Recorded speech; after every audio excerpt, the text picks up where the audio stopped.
Bien, podríamos pensar que toda tradición de pensamiento puede pensarse como una sucesión de réplicas, de respuestas. En el caso de Boas, su perspectiva teórica se puede apreciar más cabalmente si la pensamos como respuestas no tanto al evolucionismo de Boas como al de Taylor. Recuerdan, el evolucionismo de Taylor estaba mucho más teñido por las características del positivismo. Según Hatch, la obra de Boas puede aparecer a primera vista como tediosa, esotérica, si observamos su desarrollo aisladamente, pero cobra importancia al trazarla en el contexto de los cambios habidos en el pensamiento de fines de siglo, como hemos señalado, en la búsqueda del sentido de los asuntos humanos. Entonces, a partir de estos cambios de perspectiva, centrados fundamentalmente en la gran influencia del idealismo alemán, se comienza a proponer que la cultura arraiga no tanto en la razón, sino esencialmente en la emoción, en los procesos emotivos. De esta manera, de acuerdo con lo que plantea Stocking ha sido el biógrafo más importante de Boas, el significado conductual de la vieja idea iluminista, racionalista, fue dado vuelta, fue invertido al tiempo que se establecen las bases para la noción de la cultura como un determinante central, gravitante, primario de la conducta. Muchos le achacan a Boas no haber tenido claridad en esta propuesta, pero esto es porque él no la hace pública hasta un momento muy tardío, y porque Boas en definitiva es una figura transicional. Él estaba muy influenciado por dos marcos de pensamiento contrapuestos. Piensen que se ha formado primariamente en las ciencias naturales, su primera formación fue la física, y luego pasa a la geografía. Él en su formación como físico bregaba siempre por la comprobación de los procesos metodológicos, el rigor de los procesos metodológicos, por la comprobación de los resultados. Entonces, por un lado tenemos esa estructura de pensamiento. Por el otro lado, como otra cuestión muy gravitante, el idealismo alemán. Que el idealismo alemán, para aquella época, decía, la filosofía kantiana era como una especie de segunda naturaleza. Es decir, ¿qué queremos decir con esto? Que toda la realidad se constituye en función de la perspectiva del sujeto. Es el sujeto el que mira al mundo y le pone sus categorías espaciotemporales y físico-matemáticas. Entonces, esto lo inclinaba a sostener que la idea subjetiva era más importante que la realidad objetiva y fenoménica.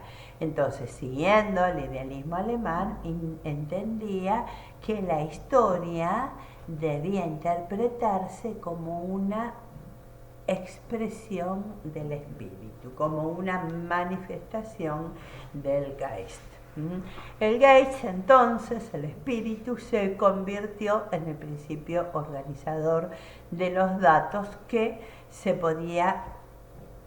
el cual podía ser aprehendido subjetivamente.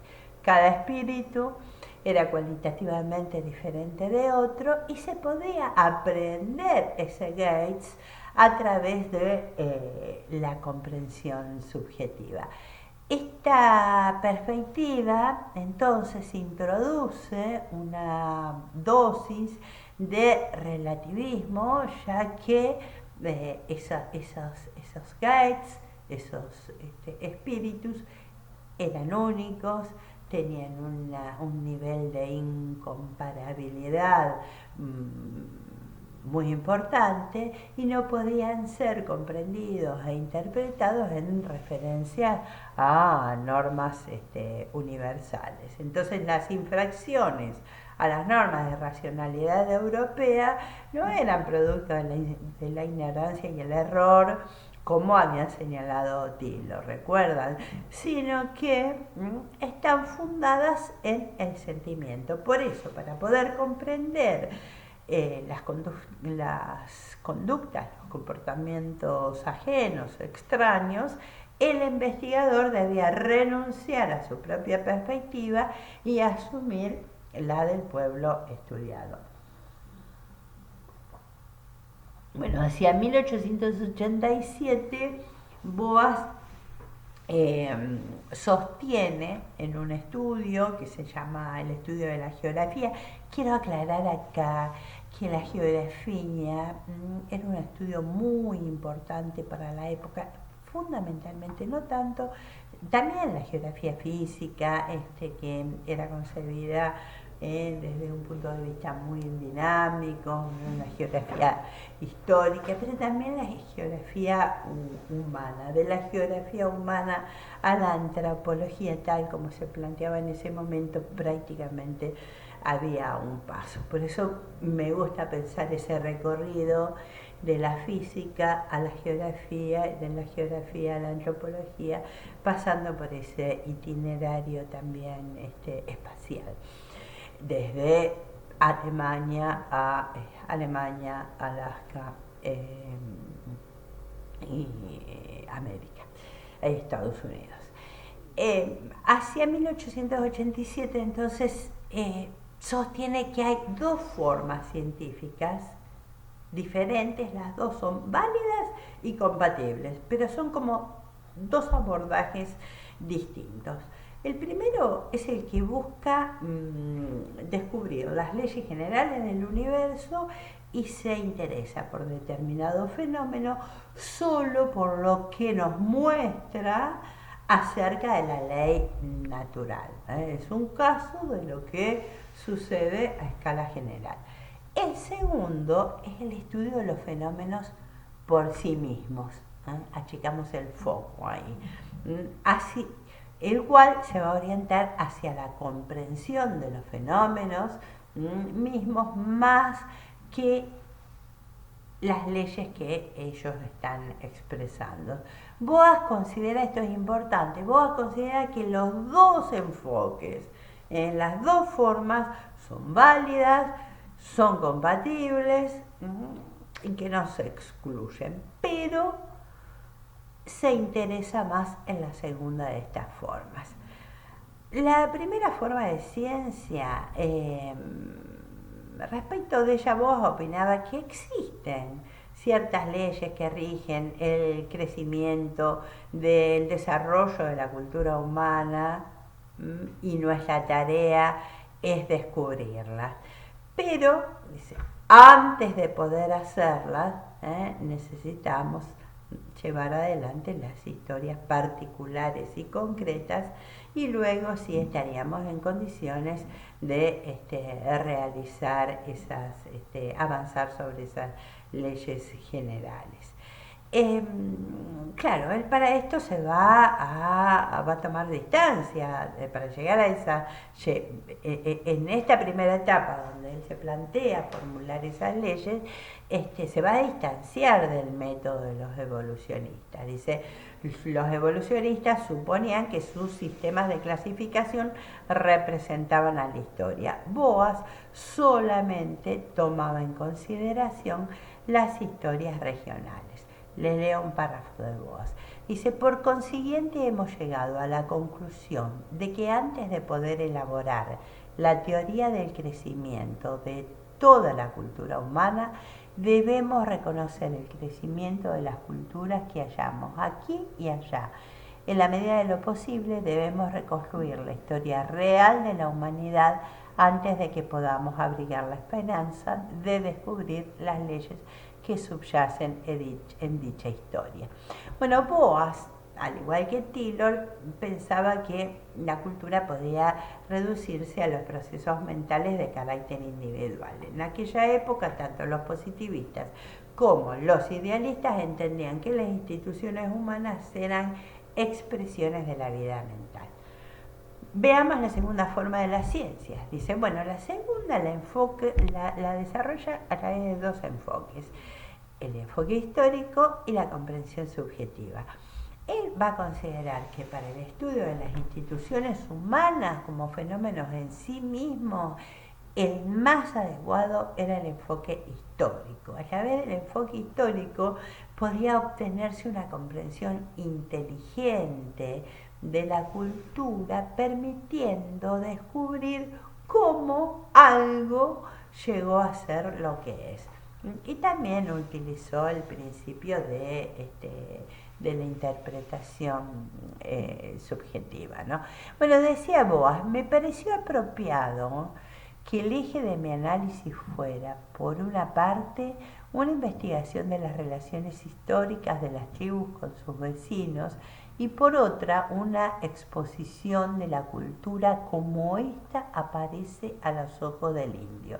Por esta razón no he ahorrado esfuerzos para reunir descripciones de costumbres y creencias en el lenguaje del indio, porque en ellas se destacan los puntos que le parecen importantes y se elimina la deformación casi inevitable contenidas en las descripciones del visitante y el estudio casual. Bueno, los dos enfoques no están bien diferenciados, porque cuando alguien brinda una interpretación de su cultura, también lo está haciendo al mismo tiempo brindando una explicación de su desarrollo histórico. Por ejemplo, cuando él estudia las máscaras de la Columbia Británica. En la Columbia Británica se ubican ese espacio que hay entre la frontera entre Estados Unidos y Canadá en la costa oeste. Bueno, él va a plantear que ciertas sociedades explican que se usan esas máscaras para engañar a los espíritus, mientras que en otras lo hacen para evocar a una persona muerta. Estas explicaciones se ofrecían asociadas a reseñas históricas de sus costumbres, lo que lo llevó a afirmar al principio que el estudio de las ideas culturales implicaba también el estudio de la historia. Este era el planteo de su propuesta original. Los resultados de esta propuesta determinaron cambios revolucionarios en el pensamiento de Boas y sobre todo en el concepto de cultura que les voy a leer.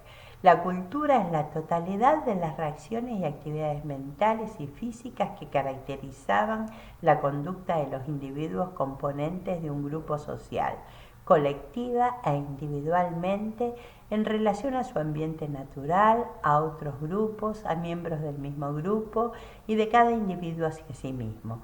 También incluye los productos de estas actividades y su función en la vida de los grupos. La simple enumeración de estos aspectos de la vida no constituye, empero, la cultura. Es más que todo esto, pues sus elementos no son independientes, poseen una estructura. Nos vemos en la próxima clase.